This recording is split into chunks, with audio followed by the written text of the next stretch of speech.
Hello guys, welcome to the fiction series.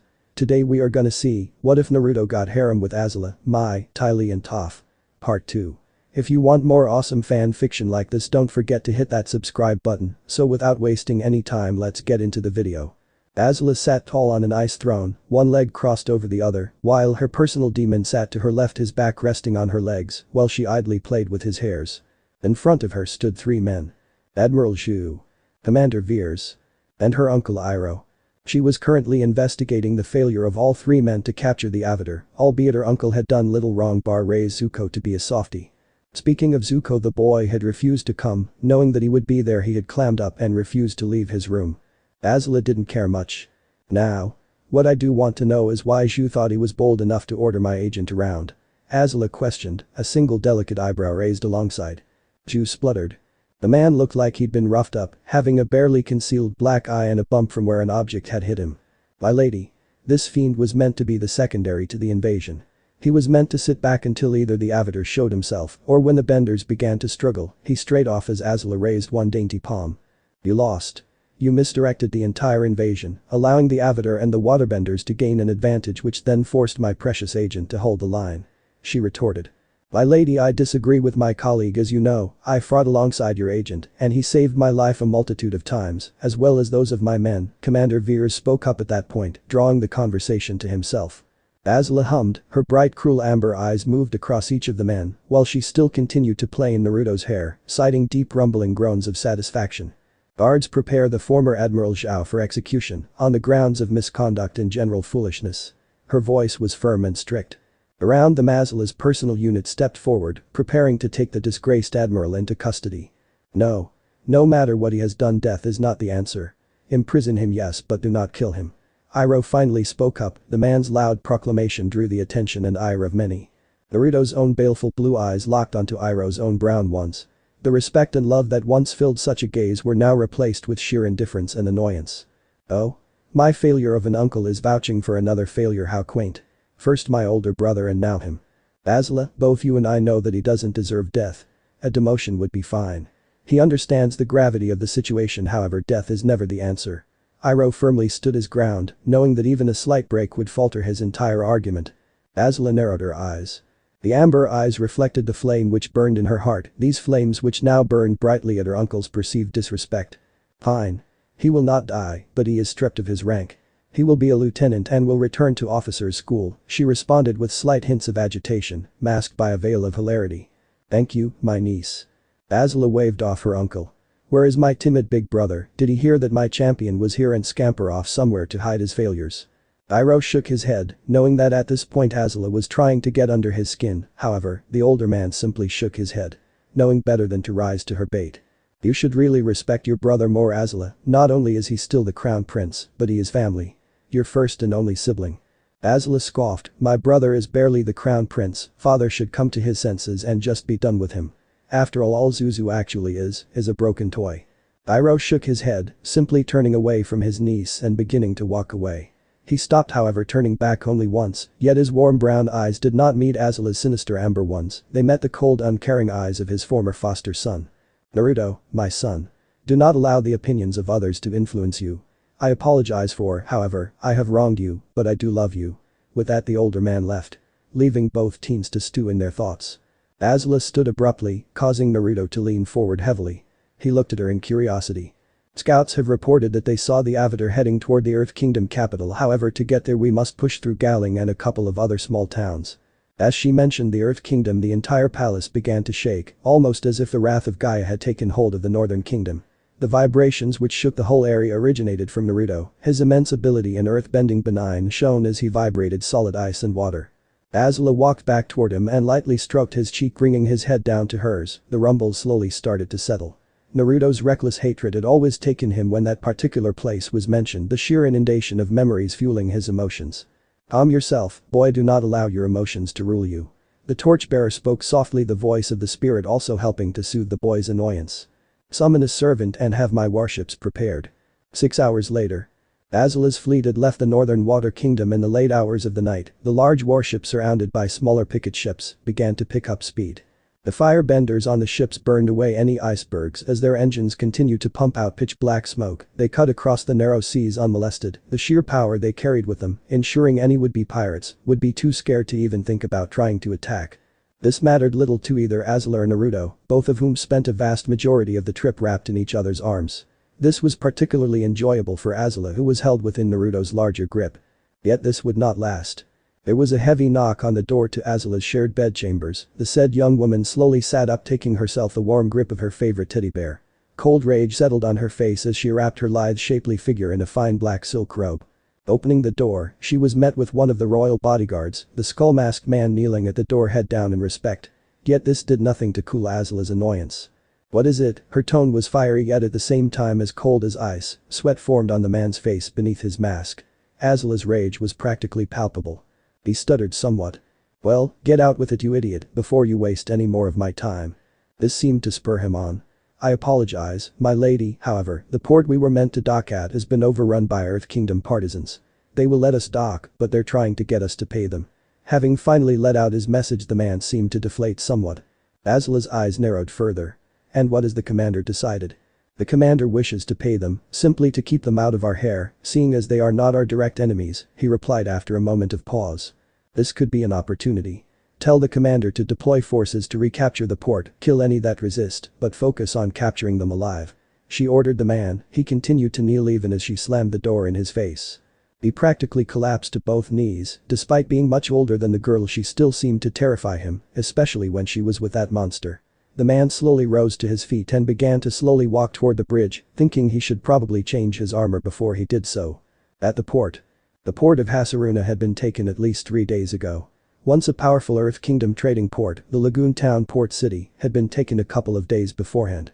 At least 400 rebels had taken seat within the city, murdering any guards who stood in their way and turning those who could be turned to their cause.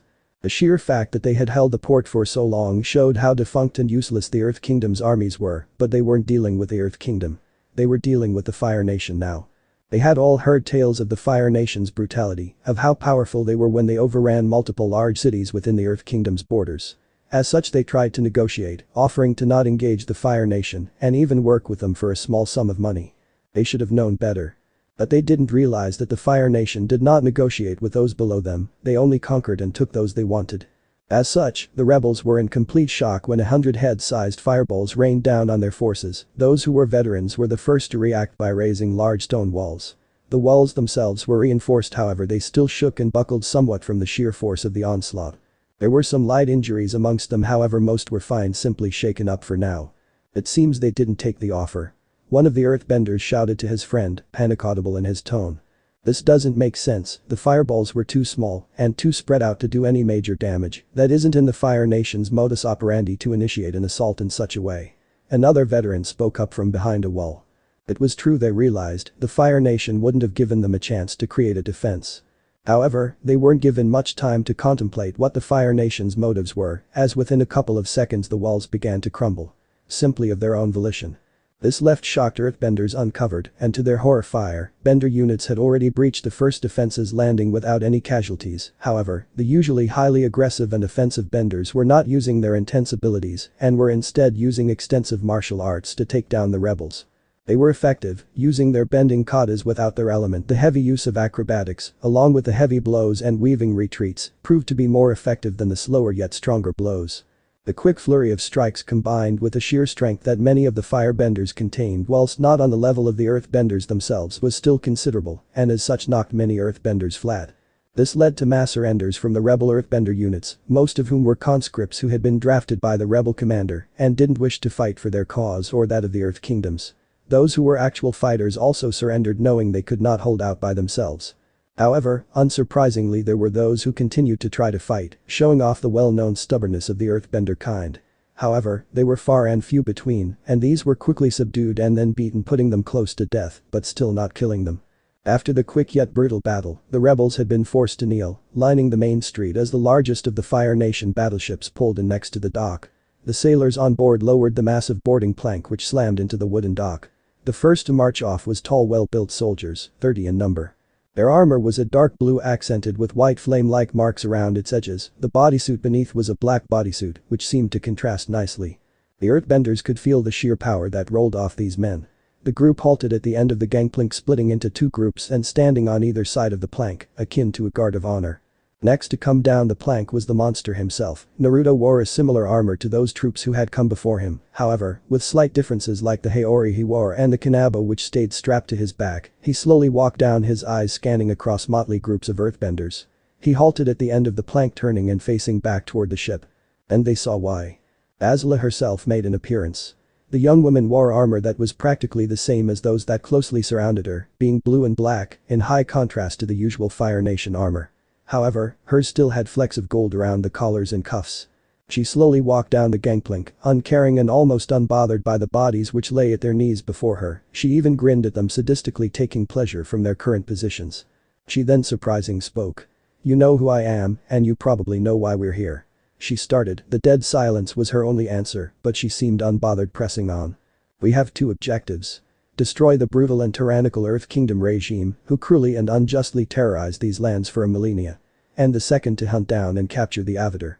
At that, murmurs and slow rumbles broke out amongst the imprisoned benders. The Avatar was alive.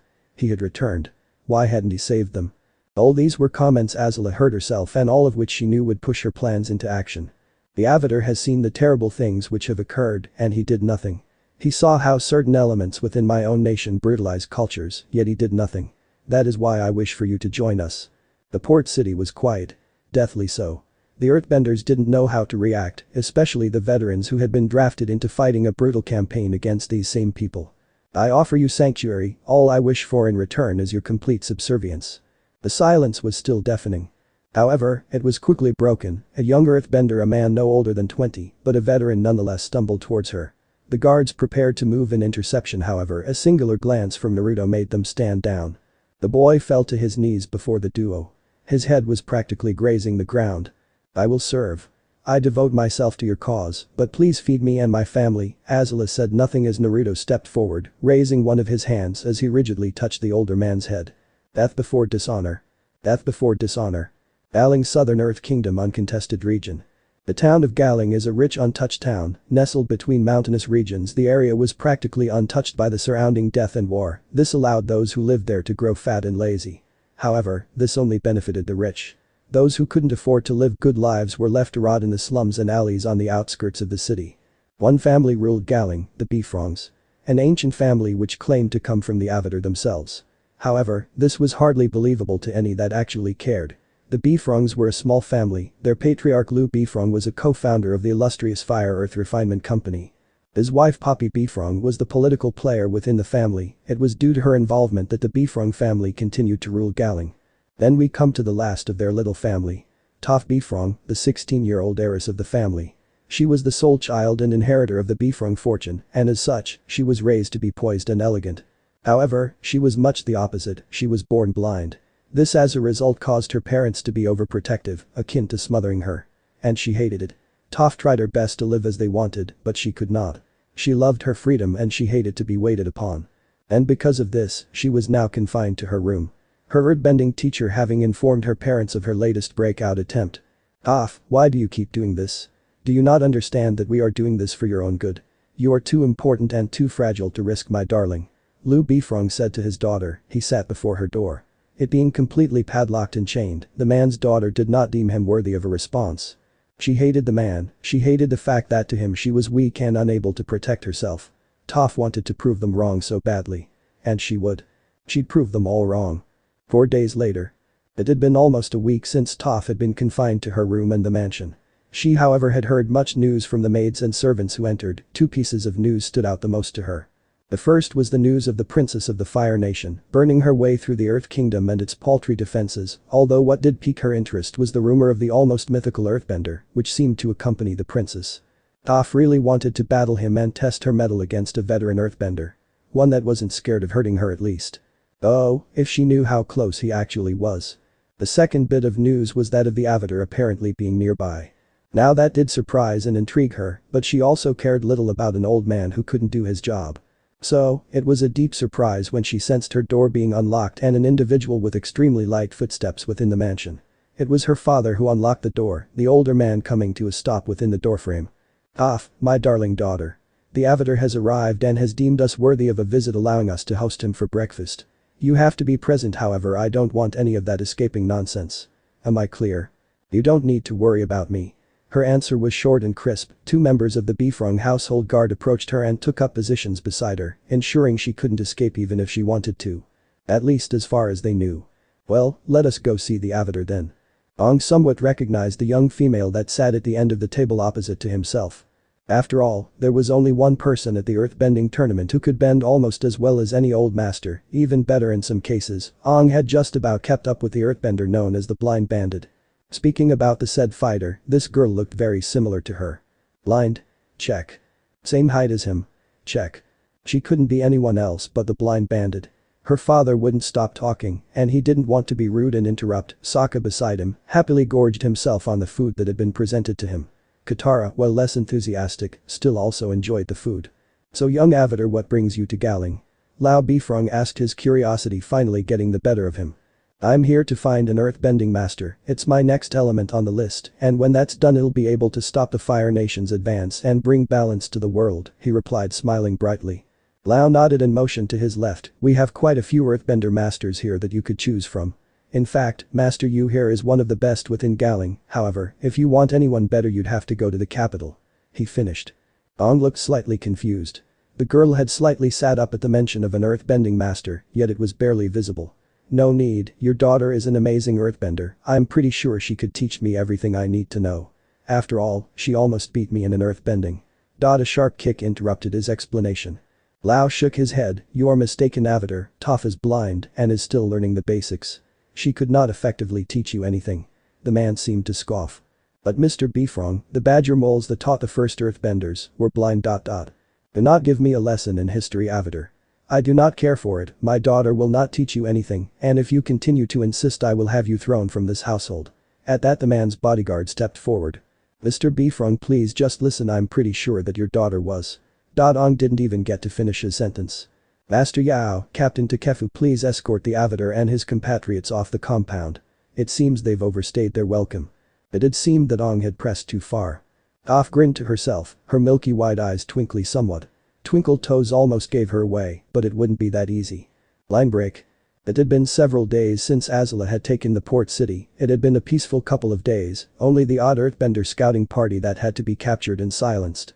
Naruto had led the training of the new earthbender unit, pushing them past their limits. Both the older veterans and the younger lesser trained men had performed well.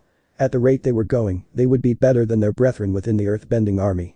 Azula had watched with a dark grin spread across her face. First waterbenders, now earth. Soon enough, her army would be one of the strongest within the area. She continued to watch on as they trained. Her personal regiment of earthbenders and waterbenders wore the blue and black that she wore, however, in certain areas of their uniform golden circles represented their former allegiance.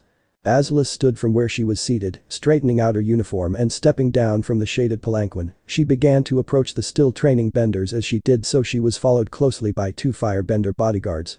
Naruto stood at the front of the group, the top half of his uniform and his haori were off to one side, allowing both his tattoos and his scars to be seen by all. Those he trained were dressed in a similar manner, sweat pouring off each and every person. Naruto noticed Azula approaching from the corner of his eye.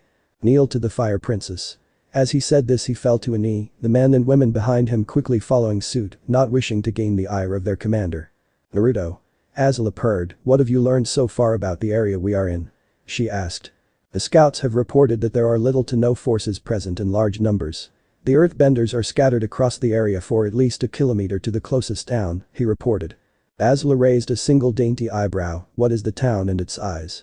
Gaoling, a medium-sized mining town owned by the Beifongs, a noble family descended from powerful earthbenders. He paused for a moment. "They may be sympathetic to our cause due to their dealings with the Fire Nation." Azula nodded. "We will move out to Gaoling within an hour. If we move quickly we should be there by nightfall." She finished moving back toward the palanquin. But she paused, sending a side-eye back to her love. "Take the new task force and capture the city. Ensure that the Avatar cannot gain a bending master within the city." Azula then came close, lovingly stroking his chin and face. "Stay safe. And do not fail me." She turned away, her speech complete and her orders given. Naruto stood, turning on his heel as he did so. "Prepare for deployment." 50 minutes later. 150 soldiers of the newly formed brigade moved quickly through a dense forest. Their blue and black uniforms were layered and covered with leaves and grass camouflaged against the trees. In front of them was their target. The city of Gaoling. Guards controlled the gates, watching and inspecting those who entered the city. About 30 earthbenders were waiting around, none seemed to be too aware of their surroundings. 2 waterbenders approached their position, the men in front of them oblivious to their machinations. 4 icicles flashed from the brush line, piercing 4 individual earthbenders immediately.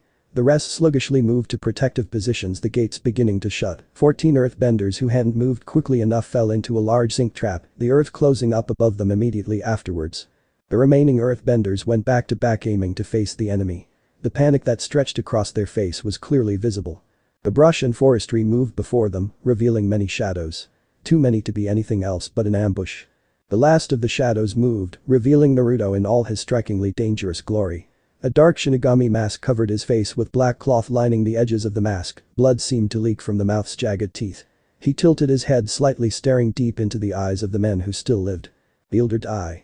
Around him more and more shadows began to appear, and camouflaged soldiers appeared next to him, all masked. However, unlike his own mask, theirs were all blank. The earthbenders surrendered, dropping to their knees and allowing themselves to be captured. Naruto looked at the gate, slight disgust marring his face. He drew his kanabo and swung. The solid gold and wrought metal club smashed through the stone gate, bringing down the small structure. He turned back toward his men and nodded. A thick mist began to roll into the city, flowing into the streets and heavily confusing the citizens who moved about their day. The skies began to quickly cloud over, drowning out the sun. But Toph. She could feel the moisture in the air. It was thick on her skin, almost unnatural. She could also feel the vibrations of the earth moving and even people being trapped beneath it. Then she felt him. How could she not? He was like a beacon of light within the dark. The guards around the mansion began to speak about a thick mist spilling into Gaoling, blanking out everything around them. It was the start of summer, the cities had never seen such thick mist before. But she knew differently. She knew what was within that mist. Toph. Head back to your room, this mist is too dangerous for you to be walking around in. Lao said to her. The avatar had left some time ago, however, that didn't matter. The doors of the mansion were blown open. 2 guards sliding along the floor unconscious, their faces black and blue. Lao looked in surprise and concern. Toph. Go quickly. Master, you take her and keep her safe. More guards piled into the room aiming to keep the lord safe. Yu tried to push the princess along, but found that she wouldn't budge, her smaller and daintier frame belied her true strength. The master earthbender actually struggled to push the girl. Her bright pale eyes remained locked on the open door, waiting for whatever this feeling was to reveal itself. And it was as if the being could understand her call. Shadows began to make themselves more apparent. 2. 3. 4. 9. More and more shadows made themselves visible within the mist, however only one actually called out to Toph's soul. Only one caught the pure intensity of her attention. The center shadow began to move forward, the mist peeling away from its form, revealing a heavily customized firebender uniform. However, what drew their attention was the haori draped over it, as well as the golden weapon it wielded. The corruptor. He who turns all to ash, Yu whispered, his grip on Toph falling lax as his eyes bulged. Naruto tilted his head slightly as he watched the group, his eyes focusing more on the female who stared back at him. Naruto chucked a scroll at the Beifongs clan leader. The terrified man fumbled with the black and red scroll, just about managing to open it. He quickly read the scroll, his eyes flickering across the documents which began to make him pale. The princess of the Fire Nation is coming here? He asked, his voice trembling. Naruto nodded, still saying nothing. He began to walk forward, totally ignoring the older man and his wife. You're an earthbender, no? Naruto said, his light blue eyes stared deeply into Toph's milky white ones, her eyes displayed little emotion. Yet Naruto could see the passion and feel the sheer power that emanated from her. She is one of the blessed. The voice that sounded as if a mountain was falling within his head responded. What are you talking about? Lao straightened up, seeing that this monster was speaking to his precious and only daughter. Yes, she is, however she is not a good one. Not only that she is blind, so you would do well to leave her. His tirade was cut short by a large block of thick earth covering his mouth and lower neck. Naruto didn't even need to look at the man, continuing to look at the earthbender before him. Lady Toph. It would be to your benefit if you followed me for a moment, Naruto said to the teen, who at the order hidden in a request nodded. After leading him through the house towards the back, he suddenly stopped, causing Toph herself to stop. I know what you are, and I know how you do it. He was interrupted when a massive sharpened pillar of earth erupted from the ground before him, aiming for the soft flesh of his throat. He simply sighed, breathing out a small stream of fire that melted the shard of earth. Toph jumped back, a grin stretched across her face. You're strong. I could feel you before you even entered the city, it's almost like I'm being drawn to you by something," she replied as she moved away from the dual bender. Naruto simply removed his mask, stashing it against his hip. He'd already told his subordinates not to interfere on the pain of death. "I know who you are, blind bandit, you hold the very important position of being the only earthbender I respect." He started as he began walking towards the shorter woman. Earthen spikes appeared and disappeared with each step he took. "Her connection to Mother Gaia is similar to yours, yet pure." That got a slight eyebrow quirk. "So she's just like myself and Azula then?" "Yes. However, as your bending is purer than a normal bender due to being a dual bender, your connection to a single element is less pure than that of a blessed bender." Toph stomped on the ground, and at her action, a platform lifted from the ground, and 2 large boulders orbited the large platform. "Come get me, if you think you're hard enough." Her taunting grin quickly drew one from Naruto. He removed his Haori, placing it to one side.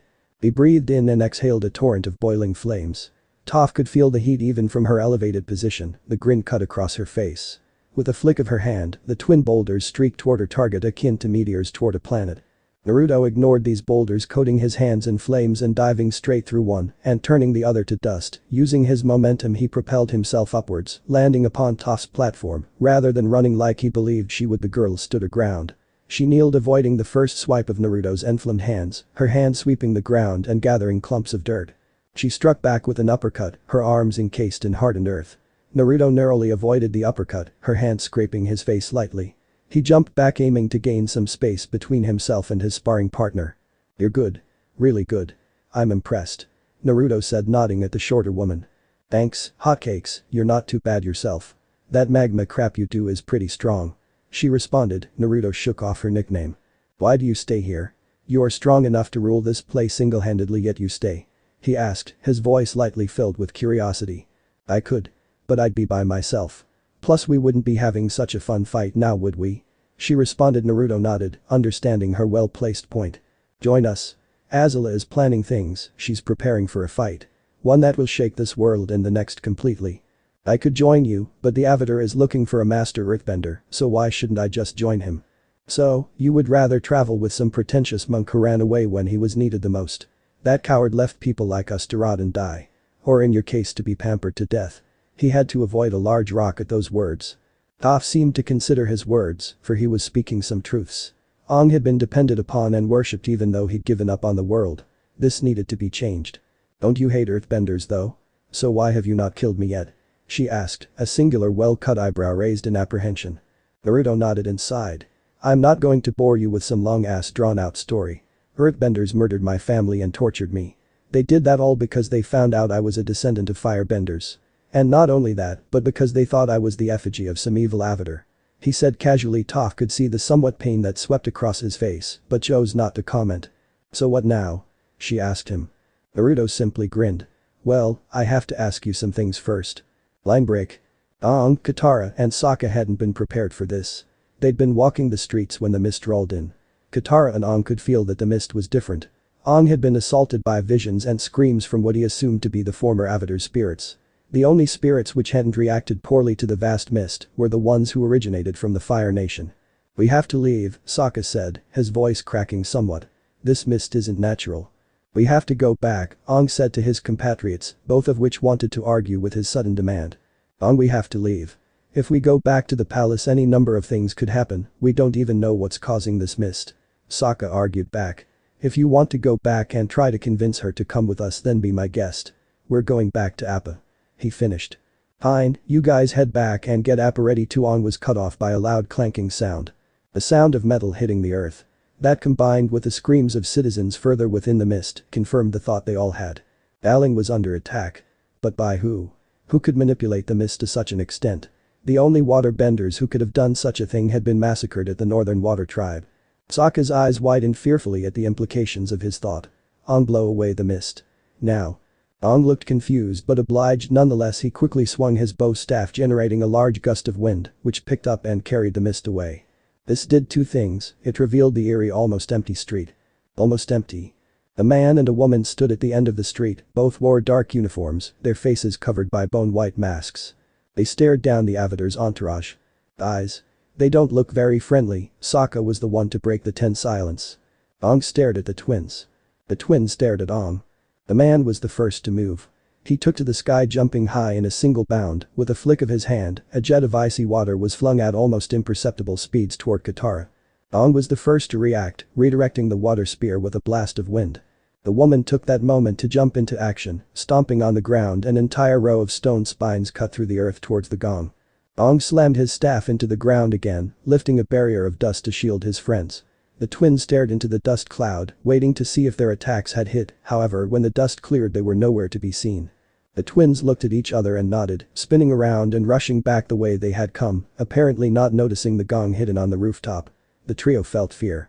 Those couldn't have been Fire Nation. They have similar uniforms, but no earth or waterbender would betray their people to fight for those fire bastards. Sokka spat, still shaken up at the ambush that could have gone so wrong. I agree, but something bigger is going on. You and Katara get Appa. I'll look for Toph and try to get her to come with us to Ba Sing Se. Aang said, his big eyes locking with his compatriot's own. Aang, it's too dangerous. We have no idea what's going on here, and you want to go get someone who obviously doesn't want to come by yourself. Katara tried to reason with the Avatar, trying to get him to understand the dangers of such a plan. It was her brother who broke the stalemate. Sokka turned to his sister, I'll go with Aang and watch his back. You get Appa ready to move when Aang blows the whistle. Katara still seemed uneasy at the idea but reluctantly agreed, watching as her brother and Aang slipped back into the alleyway. She let out a small prayer to the spirits for their protection. They'd need it. Aang and Sokka had been walking for almost 20 minutes, and they were still no closer to finding out who the masked individuals were. At nearly every important intersection or building that the duo passed, there were at least 3 standing there, sometimes more. But the duo always tried to sneak past without bringing attention to themselves. If these ones were anything like the others, the fight would be intense. So they avoided them when they could. They'd finally approached a large manor where they'd had the meal with the Beifongs family. There were a handful of critical changes that had been made which drew their attention right away. 1. The mansion and its outer walls had been somewhat fortified, the walls cleared, and makeshift earth walls were set up. The second change was the large flags which hung from its upper windows, flags bearing a blue flame embroidered in gold. Aang's staff fell from his hands as he fell to his knees, Sokka looking down at him in slight worry. The Fire Nation, they followed us here. We led them straight to these people. Aang sounded tired, his voice was quiet and sad. Aang, we have a bigger problem, Sokka said quietly, pointing toward the white masked individuals who stood around the mansion, not to mention the normal uniformed Fire Nation soldiers who stood outside the compound. I think the Fire Nation are brainwashing benders to fight for them, otherwise why would an earthbender and a waterbender fight for this filth? Sokka spat, his hatred and disgust shining through for a moment. I think Toph is inside, we need to rescue her and get her out before they can get to her, Aang said finally, his mind made up. Then we see if we can stop this madness. He was about to leap from his perch, but Sokka grabbed him, stopping his movement before it even began. Aang spun around, annoyed at the sudden grab. What, Sokka? If you're not up for it, you can wait here till we signal Katara. However, that wasn't the problem. Sokka was as pale as death, as if the man had seen a spirit. He simply pointed. Aang spun around, and from their perch, upon a rooftop, he saw what had made Sokka so pale. Azula. Perched neatly upon a massive armored vehicle. And wherever Azula was, that beast of the end times was sure to follow. Aang shook off the cold feeling that had settled upon his shoulders, turning to Sokka he shook the boy out of his stupor. We need a plan and a diversion. But the Fire Nation. Naruto stood at the entrance of the former Beifong mansion, his Haori and Kanabo had been placed back onto his form. Around him, his soldiers stood as an honor guards awaiting the arrival of his princess. He had locked Toph away in one of the larger rooms within the mansion. The girl had come along freely and did tend to stick close by to him since he'd taken over the city. She didn't even bat an eyelid at her parents being locked away in the dungeons below the city. Although she had told him about something being down there, something large and alive. He'd investigate later. Naruto snapped out of his thoughts as Azula's transport pulled into the compound. The tank was one of the newer models, much larger than the rest of the convoy. Azula sat on its turret and a familiar figure sat next to her. The long ponytail and bright baggy clothing did nothing to hide her cheerful smile. Ty Lee. Hyyyyyy Naruto, she shouted as she leapt from the tank into a cartwheel, rolling to a stop in front of her friend.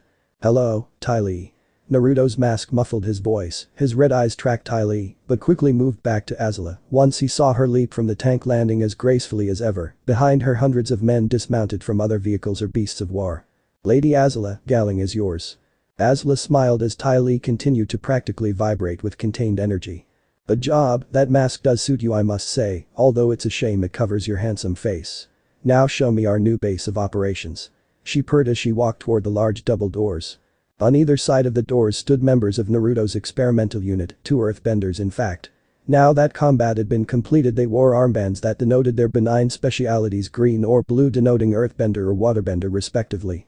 Both soldiers opened the double doors, allowing their commanders to enter the mansion, which within had been completely changed from what it had been under the Beifongs family.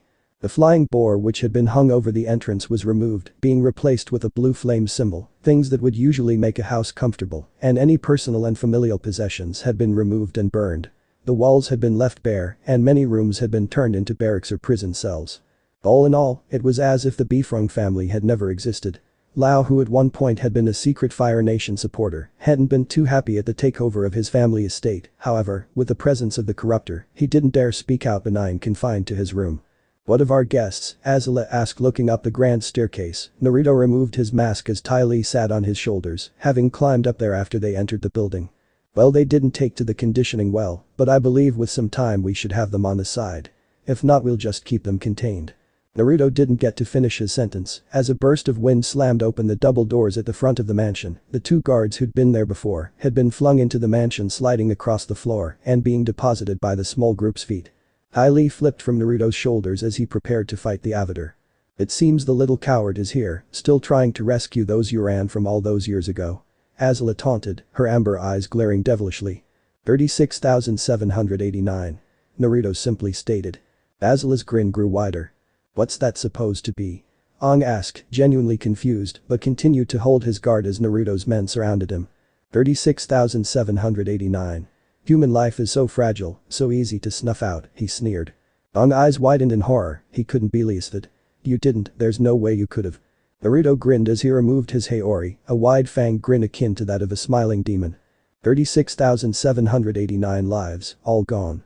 They're all on your head. You could have stopped us, could have killed me, but you didn't, and now those men, women, and children are feeding Mother Gaia. Naruto caught the heavy end of the bow staff, impressed at the speed that the Avatar had moved to bring it down on his head so effectively. "If I were anyone else, that would have caught me." He let go of the staff as Aang launched himself into the air, jumping away from the menace. Aang leaned back, swinging his staff with as much power as he could gather, sending an enormous hammer of air towards his target. However, Naruto did little in terms of movement, stomping the ground and raising a large pillar of earth, large enough for him, Azula, and Ty Lee to take cover. Some of his men weren't so lucky and were sent flying through the house and into the large backyard, hitting the ground hard and rolling away. Azula leaned around the pillar, firing off a blast of her infamous azure flames. Aang dropped, falling below the small spurt of flames. Naruto dropped the barrier and dashed toward the Avatar, a single fist raised and coated in dense rock. Aang weaved around the first right cross and deflected the follow-up. However, the shoulder check and subsequent over-shoulder throw caught him off guard, sending him soaring toward the backyard. He landed as lightly as possible, using the air to cover his body as he struck the ground. He had little time to recover, however. Azula ran forward, jumping and propelling herself upwards off of Naruto's broad shoulder, launching a trio of fireballs toward the still dazed Avatar, who rolled out of the way of the vicious attack and to his feet. Naruto went to rush him again, but was stopped by the combined forces of a stone encasement and a boomerang, the latter of which clattered harmlessly against his vambrace. Naruto turned to the newcomers, one of which he knew all too well, and the other he'd only seen in a passing glance. Toph and Sokka. Toph wore a different outfit from when Naruto had first fought her. Now she wore a beige and green outfit, with a light white Haori over the top of it. However, it did do well to show off her lithe yet amazing figure. The Earthbender and the Tramp. Naruto kicked out of the earthen boot and turned to the newcomers. "So it appears you've made your choice then. That's unfortunate, I had high hopes for you, unlike the rest of your disgusting people."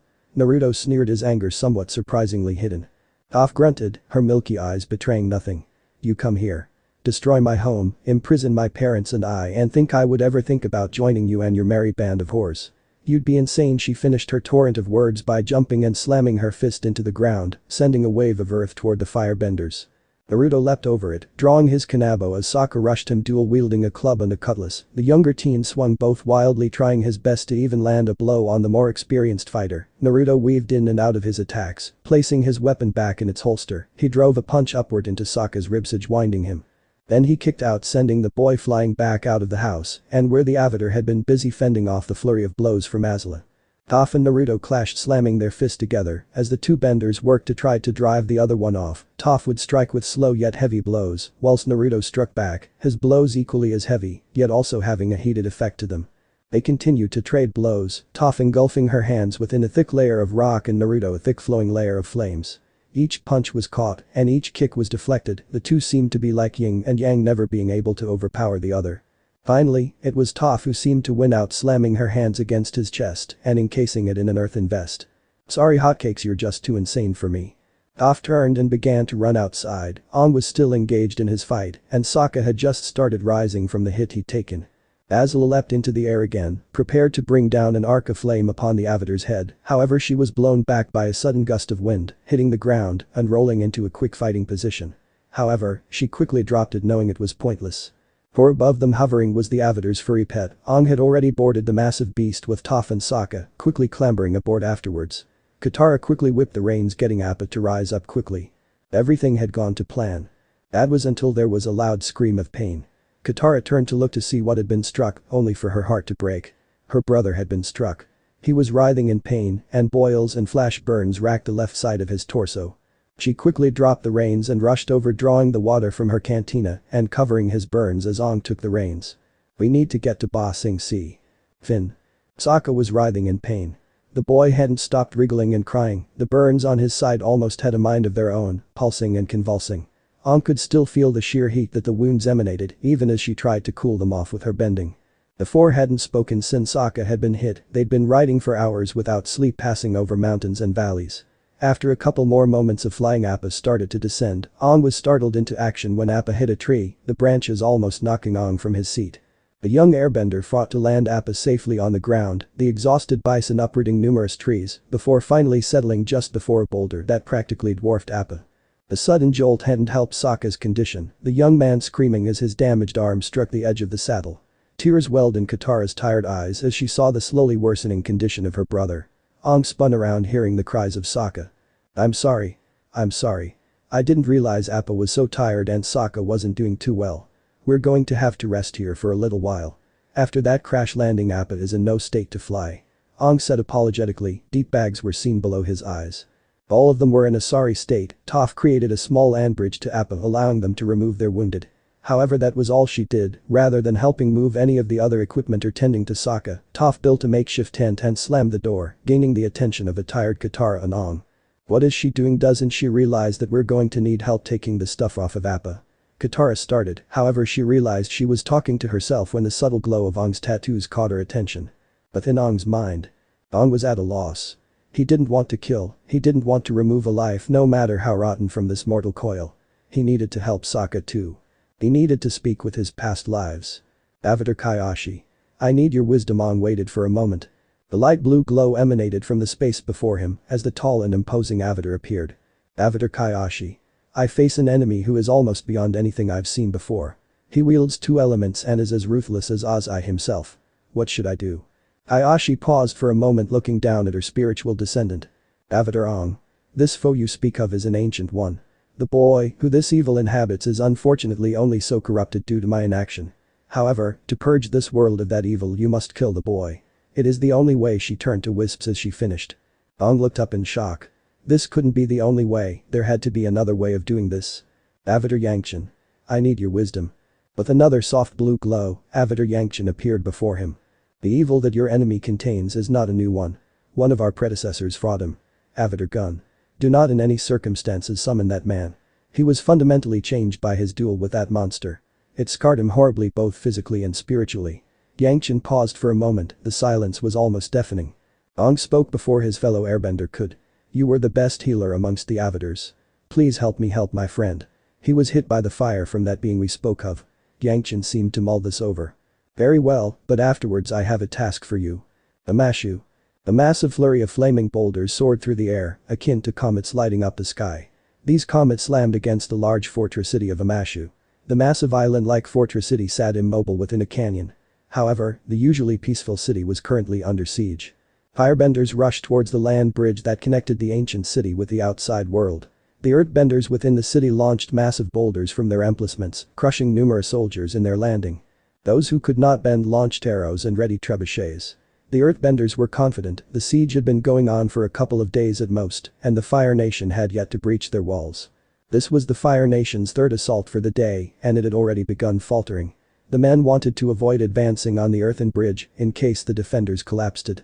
The wavering continued. Their officers were unsure of what to do, knowing full well that even a slight change could cause an immense rout. Well, that was until reinforcements arrived. Black and blue banners fluttered in the breeze, the sounds of marching soldiers and rolling tanks drew the attention of the beleaguered Fire Nation soldiers. They watched in awe as well-armored soldiers marched past them, stopping at the land bridge. They parted as Naruto rode through their lines, his large Komodo rhino pulling at its reins, wishing to be unleashed.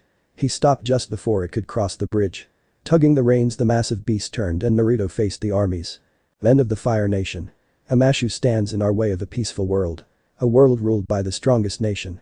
He roared, and flames spewed from his mouth as he spoke. His Komodo rhino reared, raising him even higher. This rallied many of the soldiers. They looked upon this monster in awe, and his sheer presence seemed to bolster the line anywhere he went. He turned towards the city and pointed. Boulders of fire and ash soared through the sky. Some of the Earth Kingdom soldiers took cover, whilst others prepared to launch their own counters, and a number of the artillery strikes were stopped this way. Earthbenders launching smaller pieces of boulders through them to disrupt the hits. Naruto cared very little for this. With a single hand gesture the assault restarted, this time with the demon at the head of it. He launched himself across the earthen bridge. The Komodo rhino he rode was fearless as the earthbenders began to destroy the bridge. Naruto gave another sharp signal. The traitor earthbenders began to steady the bridge, wrenching control from the earthbenders loyal to Ama Shu. When the defenders found that they could not crumble the bridge, they began to launch massive boulders at the soldiers that were currently charging towards them. Naruto covered the soldiers under his command, smashing apart any boulders that got too close. Not to mention the shifting walls of earth which stopped more conventional attacks.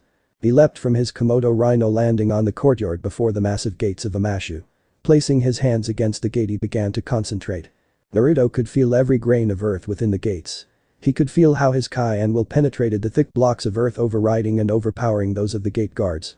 His Kai was almost corrosive in the way it burned through the material. After he was sure that the material was fully under his control, he began to heave.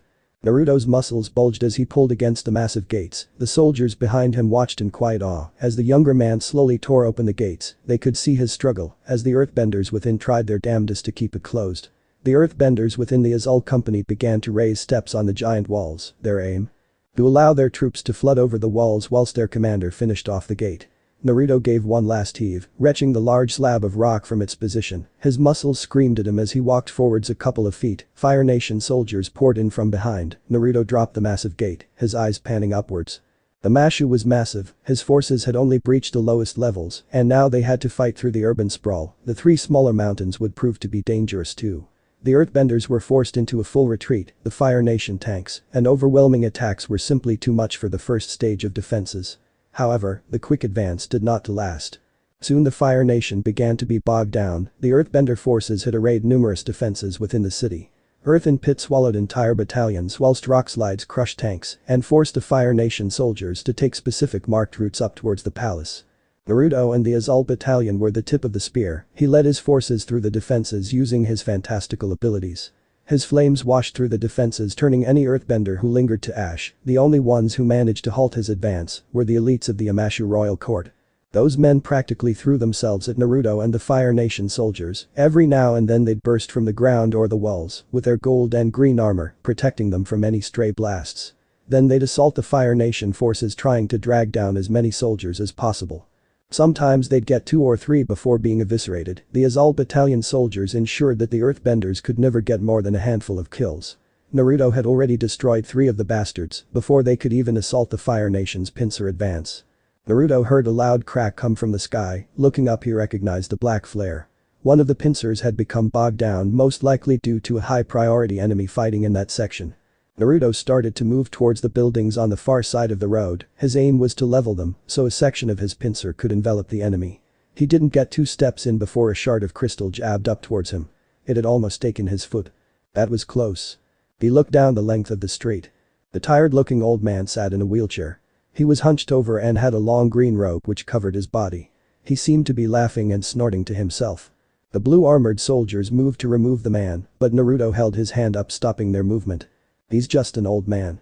Leave him, help me move this crystal. The Fire Nation soldiers complied with his orders. One of the normal soldiers touched the crystal, aiming to try to smash through it.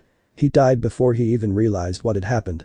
It had taken almost half a second, but the crystal had entirely covered him, practically engulfing him as if he were alive. The second man scrambled away, fear evident. Naruto didn't flinch. He slowly craned his head around his eyes, looking towards the old man whose right arm was now outstretched. The man was grinning, but it seemed to be a sad grin. Leave Ama Shu doesn't need any more bloodshed. His voice was croak, there was a slight bit of madness to it. No, Naruto dived into a roll, his heel sparking into a roaring flame which spiraled towards the still sitting man. The pressurized flame curled out into a long tail. The blast of flame was dispersed by a massive rock wall. The man had stood by this point and now Naruto could recognize him. The Mad King Bumi. One of the best earthbenders currently alive. This would truly be a fight of insane proportions. Bumi stripped off the long robe, revealing his muscled and scarred body. Naruto took a moment of pause to respect the man. He had, unlike Iroh, kept in shape for all these years, even though Iroh was not one to be trifled with either. Bumi took a running start, running a small distance before leaping into the air. He came crashing down a short distance later and the earth bent like water, rising up in a massive tsunami of brick and dirt which roared toward the Fire Nation forces. Naruto responded in kind, drawing back and launching a condensed blade of heat at the attack. It split the wave, killing the momentum of both attacks. Naruto breathed in deeply, his chest expanding till he looked akin to that of a rooster. Then he breathed out. Like the dragons of old, a belch of flame spewed from his mouth, engulfing the entire street in deep crimson haze. As the flames sputtered out, Naruto noticed a small hole in the ground. His eyes widened a slight bit. The ground shook and crystals sprang all around Naruto's feet trying to entrap him. In response, he began to heat the ground, cracking it and turning it to magma. Bumi leapt from underground a couple of meters from Naruto's position. In response and to Bumi's surprise, he launched a wave of magma at the king of Ama Shu. Despite being caught off guard, he opened a chasm in front of him, forcing the lava to fall in and disperse. Naruto was already upon him, hands blazing. Bumi weaved around the punches, coating his hands in earth. He blocked a punch, responding with a backfist which Naruto ducked under with an uppercut as his answer. This caught Bumi off the edge of his chin and sent him reeling. Grabbing his arm, Naruto dragged him in for an elbow that did not connect. Bumi slipped under the strike and hit Naruto with an enhanced uppercut, crushing ribs 10-6. What could have damaged you so much, child? You are a son of Terra, and the Earth Mother loves you dearly, yet you are filled with nothing but searing hatred. Bumi was honest. His tone showed as much. Your people almost killed me. Your people turned me into the monster I am. Imagine having to feed off the flesh of your own parents to survive. Naruto spat back. He didn't need nor want pity from the elderly king. He simply wanted the man's head. Bumi shuddered as the boy's words bounced around his head. No man could remain sane. Bumi couldn't kill him, not as he was. There was too much to this boy to decapitate him now. Naruto wheeled back, his breathing labored. That last body hit had done some damage. He felt a surge of flame and a presence entered his mind. Be careful, child. This place limits our abilities. That man is not normal in the slightest. He can and will kill you. The same voice from Gaoling spoke. Naruto took note of it as the torchbearer hummed in agreement. Naruto spat out a couple globs of blood, his annoyance was high. Bumi wasn't untouched, however. The older man had sickly burns which trailed down his neck. He moved slightly slower, but it wasn't enough to put him down. Naruto launched forwards, 2 large jets of flame sprang from his feet as he skated across the earth towards the king of Ama Shu. In response, Bumi lifted a small house from its foundations, launching it at the blonde. Naruto's eyes widened a fraction as the house soared towards him, but he didn't stop. Placing both hands together, he pointed at the house. A thin stream of pressurized flames flowed forwards, cutting straight through the house and forcing Bumi to leap to his left. Naruto followed it up with a wide wave of magma. However, to Bumi's credit, he was prepared. The older man created a wide platform of crystal. This managed to hold the searing magma at bay. The long stream of fire rushed out and wrapped around Bumi's arm, causing him to let out a guttural cry of pain. Naruto pulled himself towards the apparently stricken king. A blade of flames issued from his clenched fist.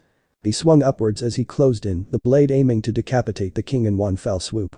The soldiers behind watched in horror. Naruto lay slumped over Bumi's shoulder, a blade of crystal almost splitting him directly in half. The king of Ama Shu dropped his half-dead body. Take him. The crystal will keep him alive for as long as possible. Someone so young should not harbor such hatred. His voice was croaky and weak. He leapt away, but that did not remove the immediate danger. Earth Kingdom soldiers were beelining for their position, roughly 100 led by a handful of royal guards were charging towards them. The members of the Fire Nation pincer moves scrambled around, 2 soldiers rushed over to where Naruto lay, his shallow breathing the only indication that the young man was still alive. They hefted him up, an arm around each of them, and moved him towards the tank. The earthbenders were closing fast. They didn't have the numbers to force off a counterattack, especially after the brutal duel that had occurred. The large wave of water washed towards the oncoming earthbenders, forcing them to take cover. Looking back, the now commander of the pincer recognized the Azul battalion. Full retreat. The Azul battalion will hold them off till we can get out. He called from his tank. 4 hours later. Azula stormed into the makeshift hospital, her amber eyes were blazing with anger and worry. Behind her Ty Lee and Mai followed suit. With them came numerous officers from the Azul battalion, each one was just as worried for their commander as the princess herself. They went deep into the hospital. It had formerly been bunking for factory workers, but they had long been evicted from the building. They could still see some of the personal objects from the said workers. Azula logged an order in her mind, she would have those personal effects burned as soon as possible. They moved into the basement, taking a flight of stairs down to his room. He had been given one of the largest rooms in the hospital. The floor was usually reserved for generals and members of the royal family, but they had made an exception. Two ranking members of her battalion stood at the door, both had taken combat positions at first, but soon snapped into a swift salute upon seeing the composition of the group before them. Azula ignored the salute and pushed the door open, her eyes widened slightly. Naruto lay in the bed at the end of the room, it was a large double bed and seemed comfortable enough. He was sitting up and awake, fiddling with a small green crystal. Bandages wrapped his entire upper body and he was pale, paler than usual. His eyes were contemplative, almost as if he were thinking over some great mystery. When the door opened, his eyes snapped over to see who had entered his space, they softened slightly as he recognized who it was. Azula stormed up to his bed. "You absolute fool. How dare you almost die to that old goat." Her anger was almost hollow. It was more the fear that hurt Naruto. "I'm sorry, it won't happen ever again." As he spoke, she grabbed him into a hug, her arms wrapping tight around him. Naruto in turn tightened his grip. Ty Lee jumped to join the hug, the gymnast was swept into it much to Azula's chagrin. Mai and the rest of the officers watched in amusement. Finally, Naruto released the two women, allowing Ty Lee to stand and fix her clothes. Azula, however, remained on the bed, moving into a position which suited them both comfortably. Naruto turned to the officers who all knelt before his bed. "My men. How much of Ama Shu do we still maintain?" One of them, a major, spoke up. "We hold 2 out of the 4 spires, sir. The Earth Kingdom maintains a defensive position around the upper rings, they're using the sleds and the transportation system to reinforce any breakthroughs we make. Our earthbenders are trying their best, but there aren't enough of them to make a difference." Both Naruto and Azula nodded, the woman playing with his hair lightly. "Maintain the lines as they are, we'll hold for the next couple of days. Tell any earthbenders who are still capable to form defenses alongside the tanks." 2 of the officers stood and moved to carry out his orders. The others were about to leave as well, but Naruto stopped them with a hand. "I'm going to be gone for a couple days. Do not start the assault until I return. Ensure the men are prepared. Remember, weakness is a choice." His voice brokered no argument and the men left to fulfill their orders in their entirety. Naruto turned to Azula, her amber eyes peered into his, revealing every single secret he once contained. "I must get stronger. If Bumi wasn't a crazy fool, I would have been killed. I can't die while you all still need me." Azula kissed him lightly, shutting him up. Ty Lee pouted in what seemed like mock jealousy. After a couple of seconds, they stopped coming back up for air. "Azula, it's not fair you get the hunk all to yourself." Azula ignored Ty Lee's tirade. "As long as you come back to me. That duel with King Bumi was closer than you think. The old goat is strong, but he lacks endurance." Azula had a critical eye for these things. It was almost as if she'd been watching the duel from the start. Naruto nodded. His mind raced with the thoughts of what would come next. "I won't be able to out-earthbend him. But he can't outfight me." Azula nodded in agreement as she pecked him on the lips again. Naruto twitched slightly as he shifted in his bandages. Then Naruto slowly stood out of the bed, placing his robe over his bandages. Azula, however, was not completely finished. She slid off his bed and moved to stand in front of him, her amber eyes narrowed slightly as she gripped Naruto's chin, her lips pursed. "Get stronger and defeat King Bumi, and you may get a reward. Do not fail me though, I love you too much for anything drastic to happen. Not to mention that the Avatar may be coming here soon." Naruto's eyes widened. "Do not fret, I will return in time for the next assault." Naruto finished, ensuring that Azula would not kill everyone in her annoyance. Naruto turned slightly as he felt someone tightly hug his side. Looking down, he saw the long braid of Ty Lee. Unlike her 2 best friends, Ty Lee showed her emotions freely. Naruto enjoyed it quite a bit. "Don't worry, Ty Lee, I'll be back soon enough." He patted her on her head lightly, these 3 would ensure he returned stronger than ever. Naruto turned to Mai, she stared at him with blank eyes. "Don't die." She was as to the point as ever. Naruto nodded his thanks and took up his kanabo. "Till I return." Naruto left the room, the faint smell of antiseptic following him. Azula huffed in annoyance as Mai turned towards her. Are you still going to follow through with your plan? Yes. Without Naruto, things would have turned out for the worst. The Earthbenders will pay dearly for trying to take him from me. A blue flame sparked from Azula's delicately manicured hands. Ty readily agreed. All three left the now empty room, knowing that no matter what happened Ama Shu would fall to their hand. But Aang watched as Katara checked over her brother again. He had given himself over to Avatar Yangchen, and she had tried her best, but there were some things even the Avatar couldn't do. The burns Sokka had received were permanent. They were practically 4th-degree burns that had kept smoldering even after a couple of days, and even after having water poured upon them. Yangchen had taken hours to even partially heal the wounds, and Sokka's whimpering hadn't made it any easier, and while it had some effect on Toph, Aang couldn't tell how much damage it had truly done.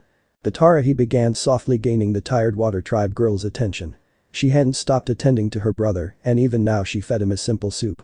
She looked over at Aang, her tired and tear-stricken face pained his heart. We need to leave for Ama Shu soon. Avatar Yangchen's help wasn't purely out of the kindness of her heart, she saw a vision of the king of Ama Shu dying and Ama Shu itself being engulfed in a tide of lava and blue fire. I can't let that happen. His eyes flickered down when he saw the innate rage that pulsed through her eyes at the mention of lava. No. There was a pregnant silence. Sokka was almost killed once already trying to fight that monster. I have no desire to see what happens, should we fight him and those crazy witches. Aang understood where she was coming from, but he needed them on side. Even Toph had lowered one of the walls which separated her from the outside world. I can't do this without any of you. Who knows, we might be able to find some more help for Sokka there. I know someone who lives in the city, he shouldn't be too old hopefully. Katara looked at him. As long as we can save Sokka. It's not going to be easy. If what you say is true and those monsters are going to be there, we may as well prepare for the fight of our lives. It was the first thing she'd said all evening. Aang looked over at the blind girl. Yeah, if we head over from the eastern side we can try to aim for the main plateau in front of the palace.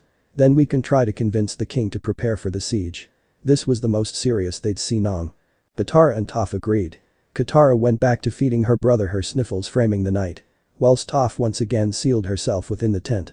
Aang barely felt the light vibrations as he drifted off to sleep. They were in a distinct pattern. Almost like the slow patting of a finger on the ground. He disregarded it, thinking it was probably an errant badger mole. Deep in the mountains. It was nightfall by the time Naruto arrived at his destination. He hadn't known where he was going, only following the feeling. And now he stood surrounded by earth and stone. Who are you? I know you aren't the torchbearer. So what, and who are you? Naruto thought, the sentence bouncing around his mind. There was a loud rumble, akin to a tide of earth spilling from a mountainside. The voice that spoke was ancient. Older than almost anything Naruto had heard before. I am the voice of Mother Terra. I am the first and eldest. I am the earth itself. I am Jengu, father of the earth and progenitor of the earthbenders. And you are an anomaly. So this part ends here. Alright, that's it for today's video guys. Let me know in the comments section how was the story, and also don't forget to like, share and subscribe. I will meet you in another video. Bye bye.